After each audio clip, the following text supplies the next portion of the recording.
Hello, my name is Lolita Diaram, and this is Physics 2212 Lab 4, which is about circuits. The contents of this lab are the introduction of the experiment, then videos of our actual experimentation, and then following that, observations, analysis, and some what-if questions. So to start off, this lab aims to create a circuit from scratch using the materials that were given to us in the toolkit, and then finding potential differences caused by the different conditions of the circuit. So the key ideas at play are the loop rule and current conservation, as well as series versus parallel circuit behavior. A brief review of the results is that we measured the potential on the voltmeter, and it changed depending on the circuit components, configuration, and placement. And the base potential for the series circuit was 0.7 volts for one light bulb and 0.5 for two. So the basic steps of this experiment, which we first open the toolkit and then build a basic series circuit using the two batteries and a light bulb, and then putting some voltmeters on either side to make sure that it's working. We hypothesized that higher potential differences would lead to higher currents, and we tested that by putting in different components into the circuit and testing each time, then recording and tracking our observations and checking our results. So this is the first part of our experiment. As you can see, we have the two light bulbs, and it read point It's 5 fine. on My video's going to voltmeter. So both of them read 0.0, So right? that's what that reads. And with one light bulb, it reads 0.7. It's very dim. And it's quite dim. That's 0.3. So this is the next part of our A video of experiment. this just for funsies. Can we put the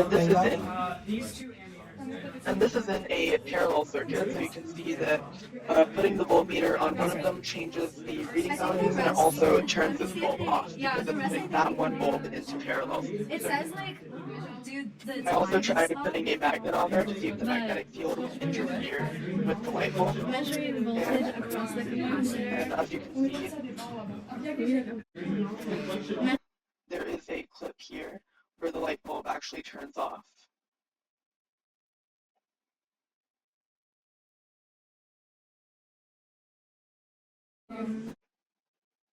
A video of this. But the bulb should be brighter and then like go down. So this is from the capacitor circuit experiment. So as you can see, the voltage is in the current is in the microamperes, 21.1 microamperes, so it's quite low. But the light bulb is extremely dim. It is on, but it's quite dim. So the capacitor is indeed charging that light bulb and passing current through the circuit, but it's dying down because the capacitor is just passing through the charges that it has. I Sorry. know, I'm the same. There you go. So this is a clip of the magnet stopping Okay. the light bulb. Sorry. So the principles behind this lab is that the resistance is a change in, or the difference in potential over the current.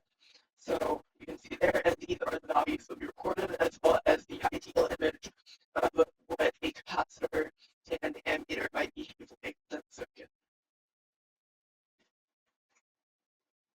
So with observations, when the circuit was in series with voltmeters on either side, the potential was the same, and it also stayed the same when we replaced the voltmeter with the ammeter.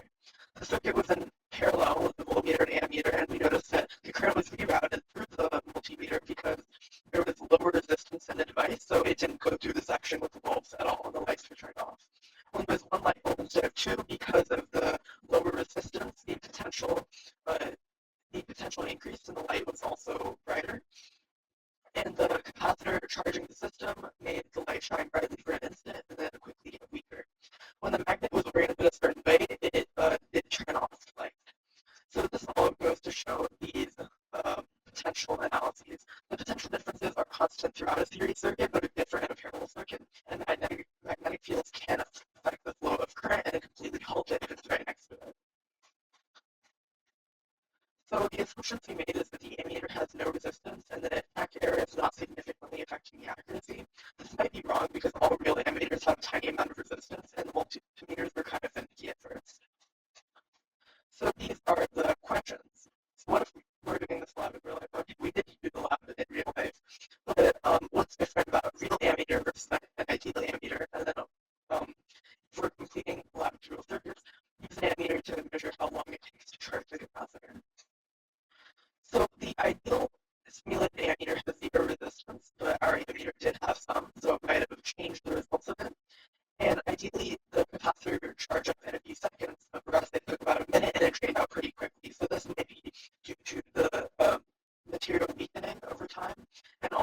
maybe touch the legs